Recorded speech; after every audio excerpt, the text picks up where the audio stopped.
Hi, yes, it's been a bit of a while, but let's get back to it, shall we? My life in film. 1991.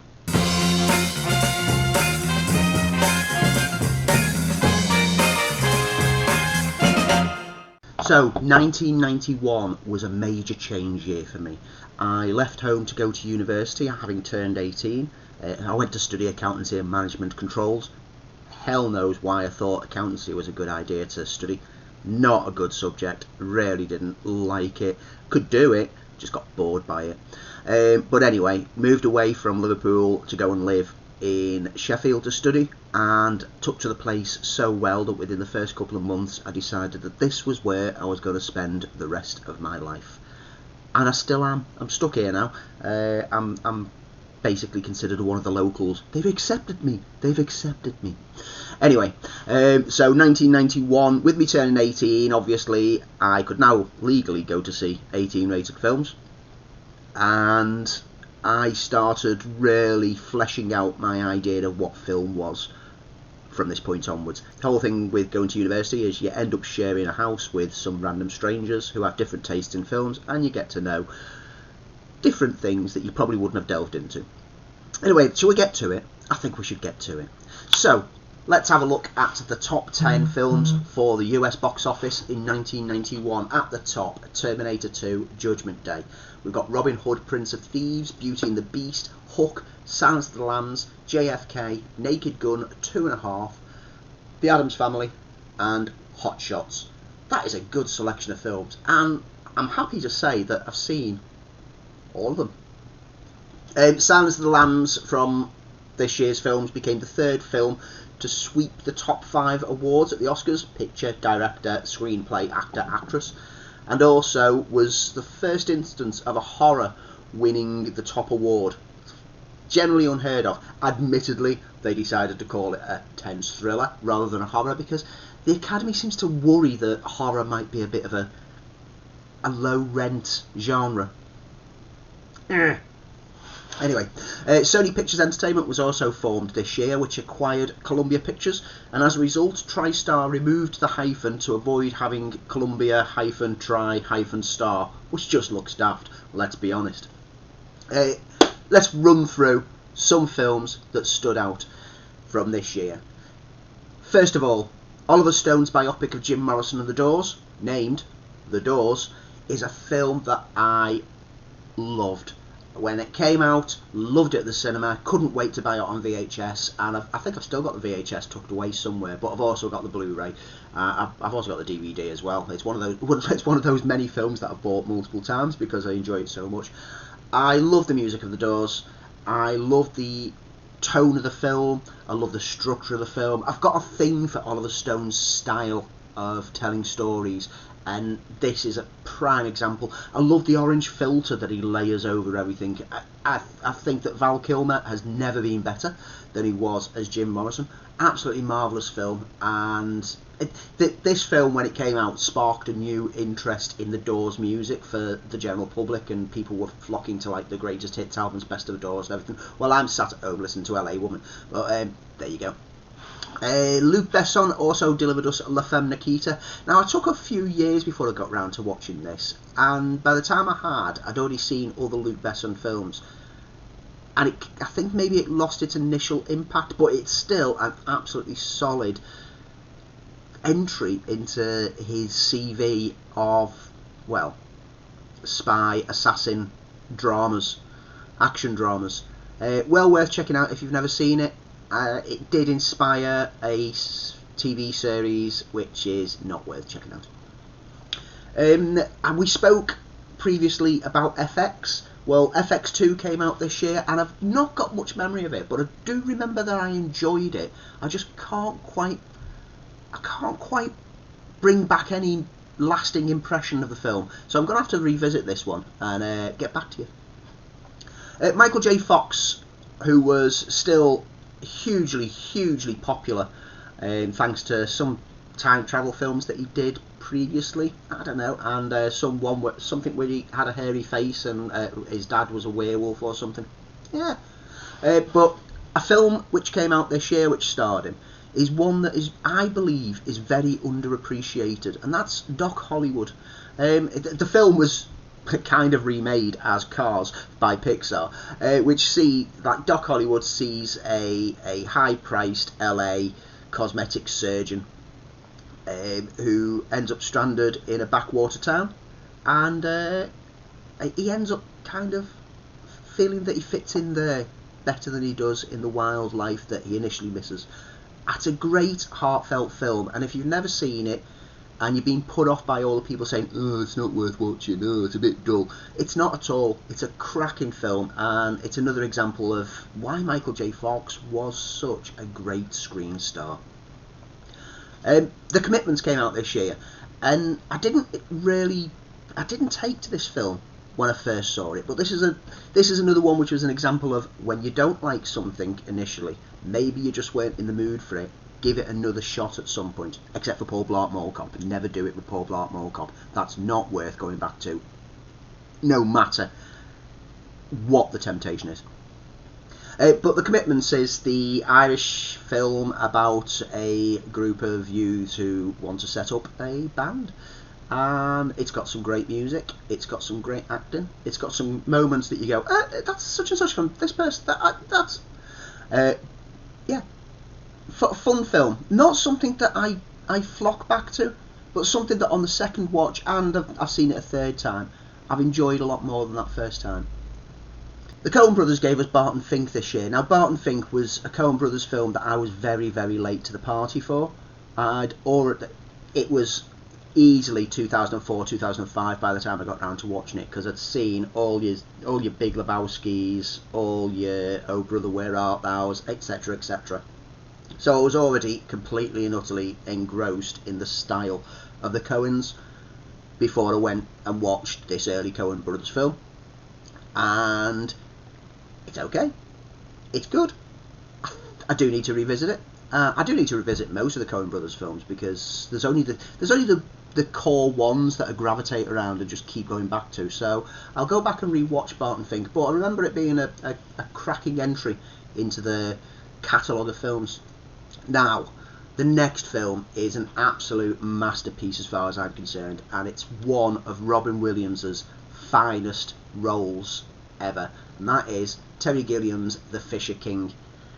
This was a film that I didn't know what I was expecting, and yeah, there was little buzz reports before it came out about, like, oh, it taps into, like, you know, you'd see the glimpses of, like, the knight in shining armour. It's like, oh, Arthurian legend, and and it completely wasn't. Jeff Bridges plays a shock DJ whose comments on air provoke someone to go on a gun spree and shoot people, and that ruins his career, sends him on a downward spiral of depression, anxiety, and his life falling apart around him. And while he's doing that, he meets Robin Williams' character, who's a homeless guy who's got a quest that he envisions in his mind will save everyone.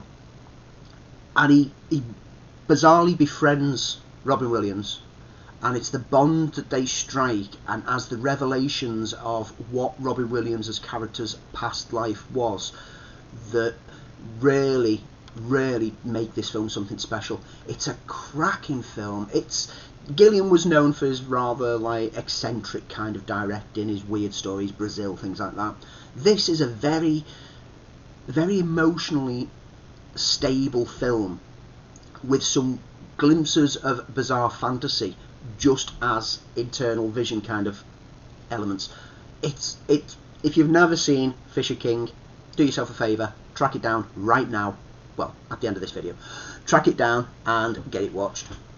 Jeunet and Caro delivered Delicatessen. Now, Delicatessen was my real introduction into the fun of French cinema. Up until this point, I'd only dabbled with a few French films and never really clicked.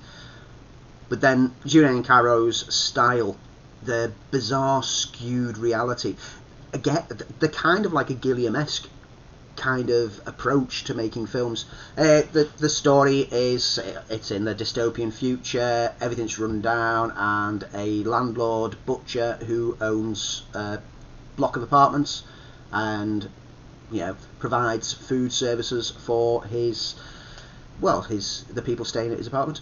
He's not necessarily using animal food. He's using special meat. And into that world comes a kind of innocent soul who brings some boundless energy to all the inhabitants of that apartment block. Throw in some revolutionaries, throw in some bizarre mix of odds and ends, and throw in a great little rhythmic number using bed springs. Get it watched.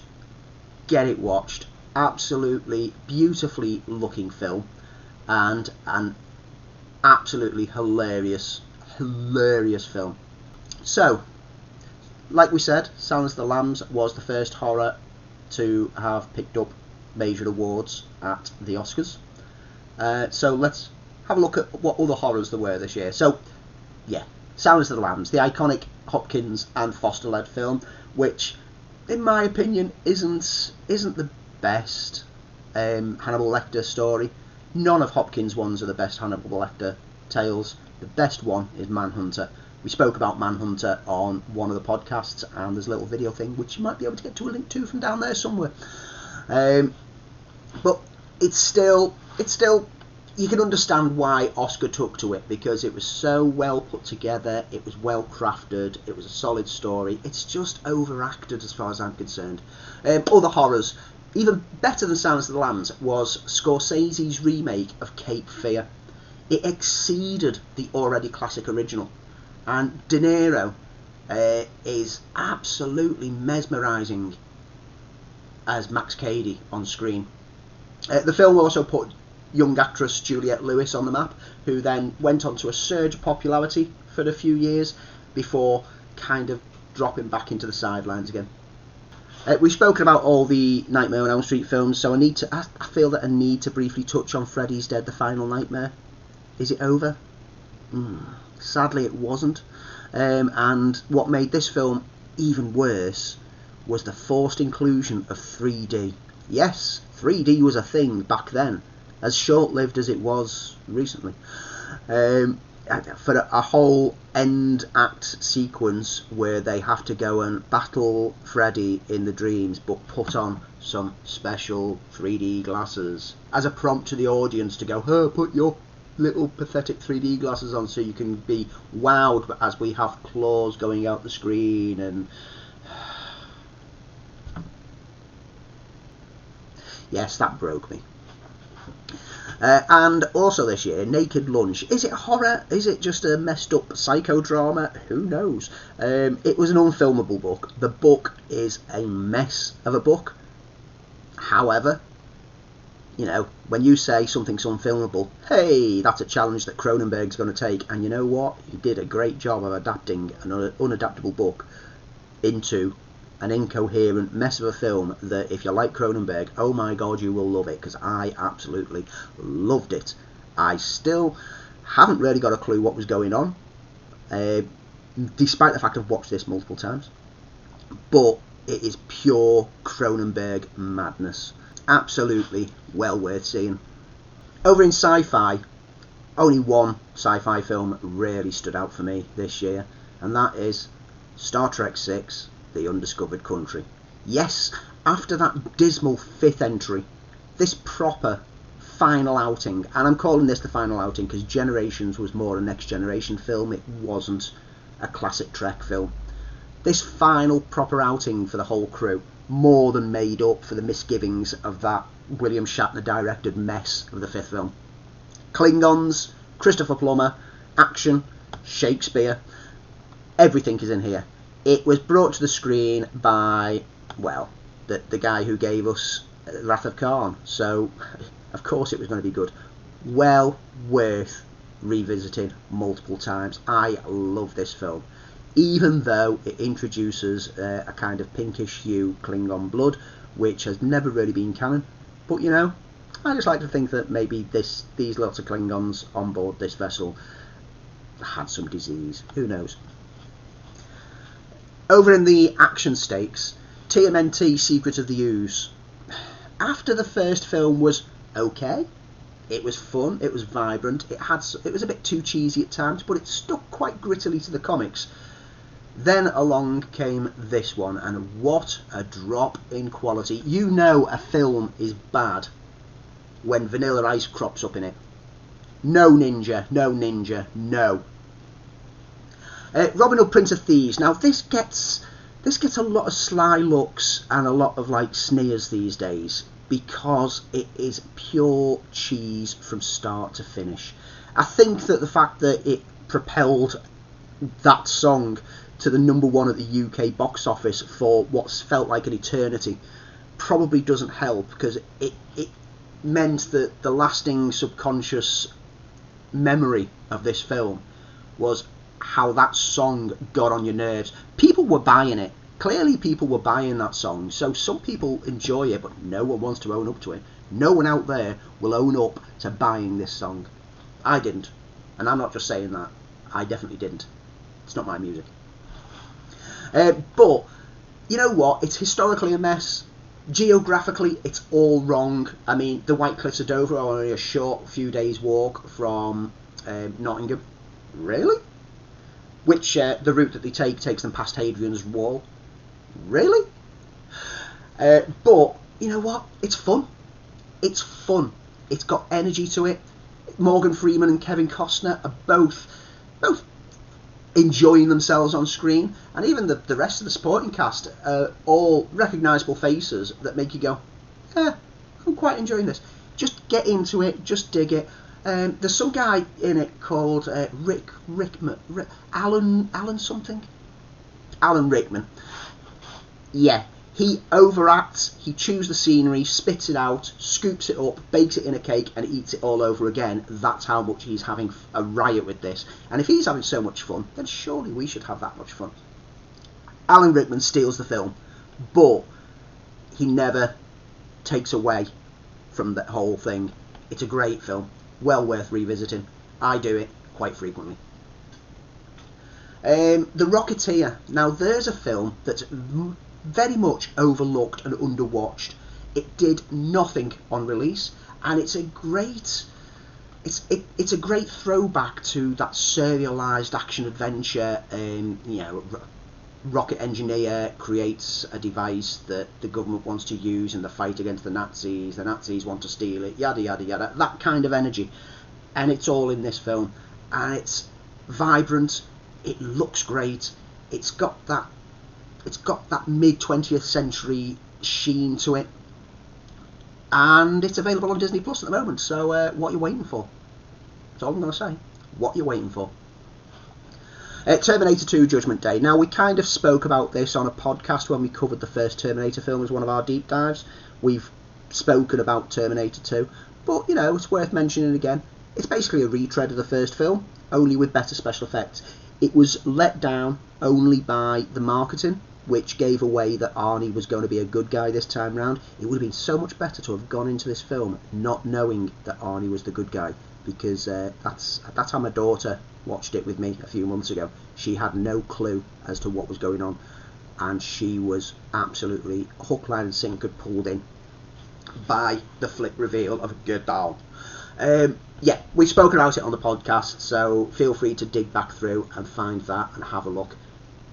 Then we come to the action film. The action film to define all action films. No, Die Hard was about a good 6 or 7 years earlier.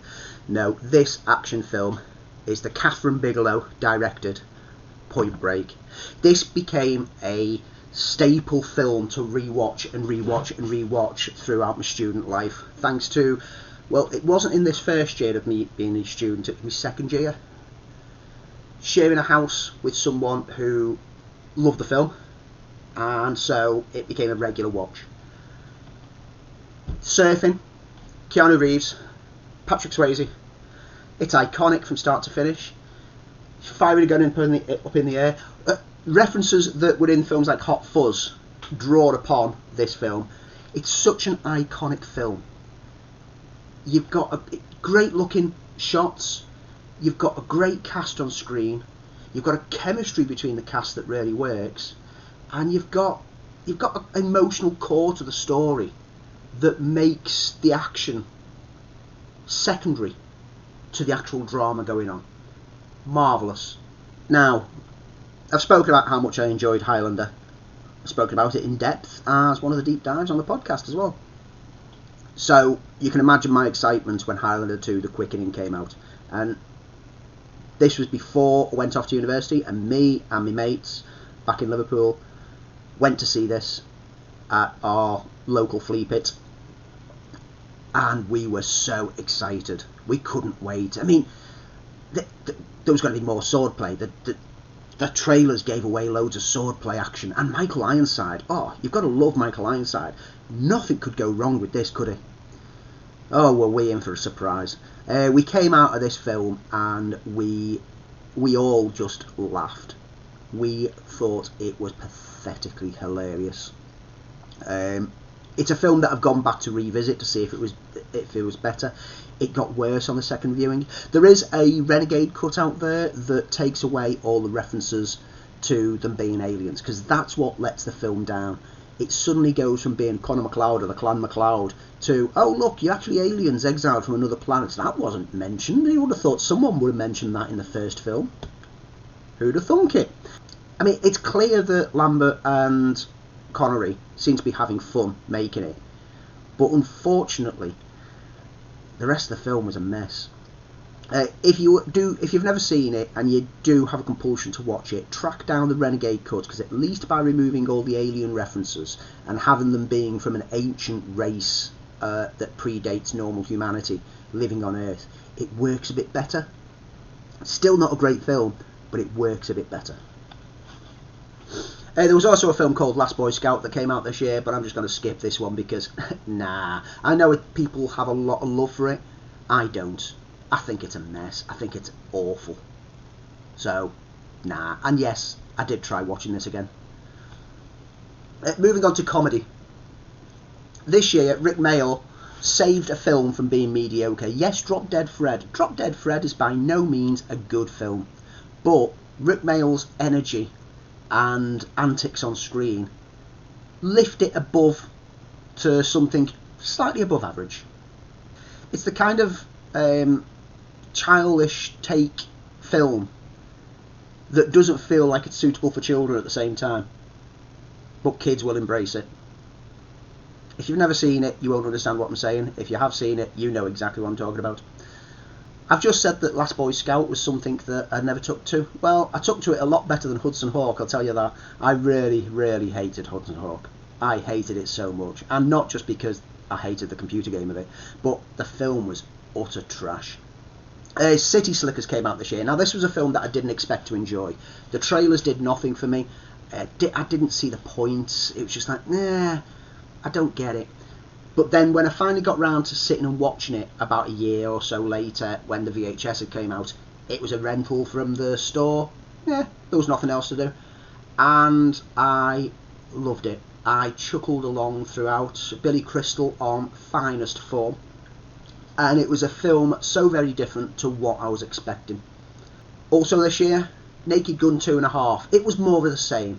And you know what, when it comes to Leslie Nielsen playing Frank Drebin, I'm happy to have more of the same. I'd already seen the 6 episodes of the Police Squad TV series. Obviously, I'd seen The Naked Gun at least 100 times by this point. But Naked Gun 2.5, not as good as the first film, but it still has the humour, let's be honest. So Hot Shots also came out this year. It was a great year for Zucker Abrams kind of comedy. And this saw Charlie Sheen in what was basically a spoof of action films and Rambo, etc. And it's absolutely well worth seeing.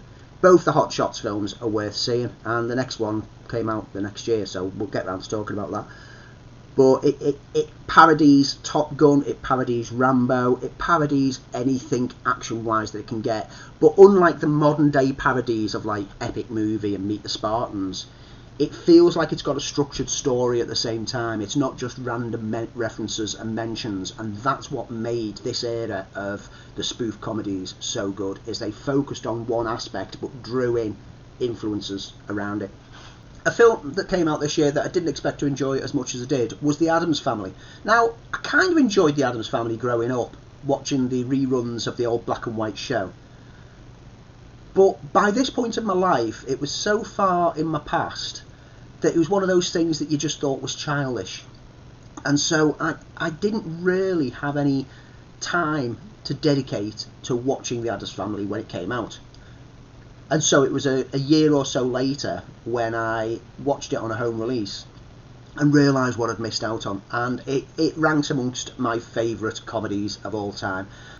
The cast, Raul Julia, Christina Ricci, Angelica Houston, absolutely magnificent in the roles. They encapsulated those characters that I love from the TV series.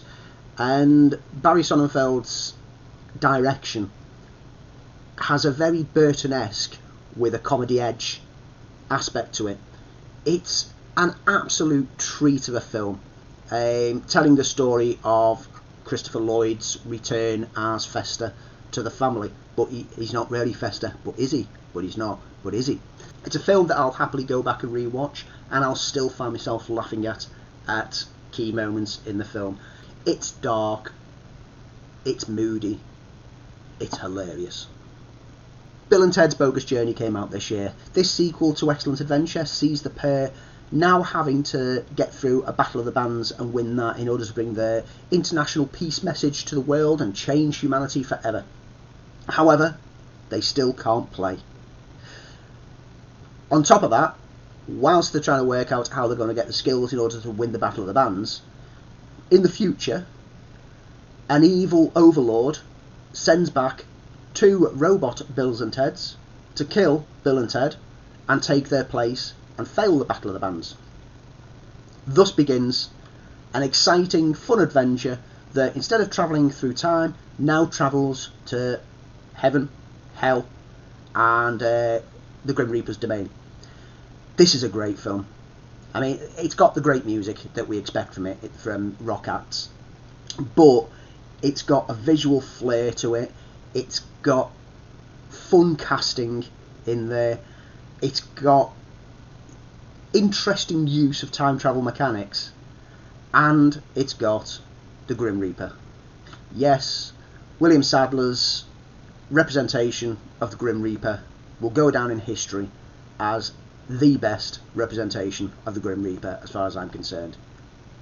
Marvellous. This is how you do a sequel. You take the inspiration from the first, but you do something fun and vibrantly different with it. Well worth checking out. Unlike the third film, but that's many, many years to come. For families, there was 2 small films that came out this year that didn't really have an impact and no one really appreciates or goes back to. Something called Hook. There was this guy called Spielberg who used this Robin Williams bloke to play an older Peter Pan who has his own kids kidnapped by Hook, and he then goes off to a Neverland to discover. Yeah, Hook is a fun film. It's got some moments that are just a bit weak when you look back at it now, but overall the whole idea of Peter Pan having decided that he wanted to grow up, he wanted to actually grow older with someone he loves, he wanted to be a normal man rather than a boy forever, and in doing so he forgets who he was, but his forgetting puts his family in danger, is a great little starting point. And the way that the film plays out, Robin Williams is what really sells this. I mean, Dustin Hoffman is great as Hook. He plays a marvellous Captain Hook. But this is Robin Williams' film from start to finish. His slow understanding and realisation of who he really is as the film progresses is played so marvellously. Robin Williams was possibly one of the best actors of our time. Let's be honest, he could do anything. He could do fun and flippant, he could do deep and thoughtful. What a sad loss it was when he passed away. And the other film, which was another small film, was this Disney studio churned out another animation called Beauty and the Beast. Now let's be serious here. Beauty and the Beast is possibly my favourite Disney film of all time. I adore this film. It's the classic tale brought to amazingly visual life. This was, I remember when this was coming out, and there was all the thing about, this was the first film that Disney used, the first one of their animations that utilised a CGI environment, the ballroom scene, like for enveloping around them with 2D images layered over it. And it's a gorgeous looking film. It's got some catchy songs, and Belle is my princess. She's my princess. And that pretty much rounds it off. Now, as always, let's leave you with a list of films that you're going to be upset that I've not got around to see. So we've got Bride of Reanimator, we've got King Ralph, we've got Sleeping with the Enemy, we've got The Hard Way, we've got New Jack City, Backdraft, Thelma and Louise. Yes, I've never seen Thelma and Louise. Fight me. Boys in the Hood, My Own Private Idaho, and People Under the Stairs. It's quite a significant list of films that I didn't get around to see. But like I said, I turned 18 this year. So there was this thing called alcohol kind of got in the way. I would like to say that my studies got in the way, but after 3 years at university I failed it. So it can't have been my studies, surely. I will get round to watching some of these over time. Some of them I've got no interest in. But there you go. Have I missed anything off? Is there anything that you feel that I should have mentioned? If I haven't mentioned it, it's possibly because A, I haven't seen it, B, I'm not interested in it, and C, I might have seen it, but it didn't impact on me at all. Drop the comments below. Tell me what films you remember the most from this year, and I'll see you next time as we look at 1992. Laters.